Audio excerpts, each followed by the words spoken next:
Rumors had whispered through the town for years about the ghost that haunted Mansfield Manor, a tall, pale figure draped in flowing Victorian attire. It was said that the ghost would appear in the dead of night, gliding silently through the grand hallways and past the ornate mirrors. No one dared stay in the manor past sundown.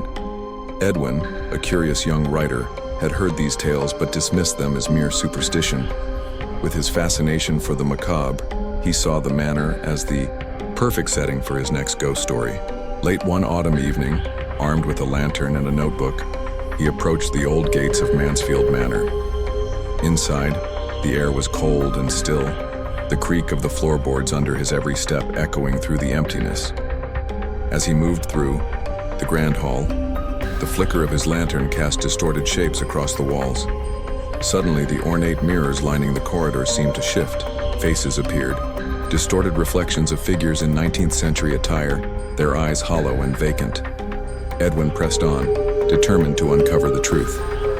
He reached the master bedroom, the very room where the ghost was said to have been last seen. As he set his lantern on the dresser, the door slammed shut behind him.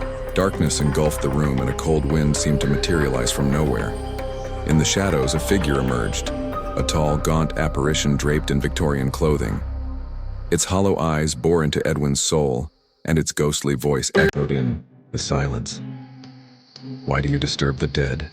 the ghost whispered. Panic surged through Edwin's chest, but his limbs froze. The figure moved closer, its spectral hand reaching out. Edwin tried to scream, but no sound came. He was trapped in the manor, a witness to the haunting legacy of Mansfield Manor.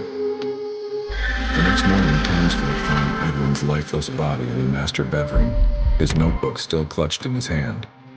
His words were never completed, just a chilling description of the Victorian ghost who never rests.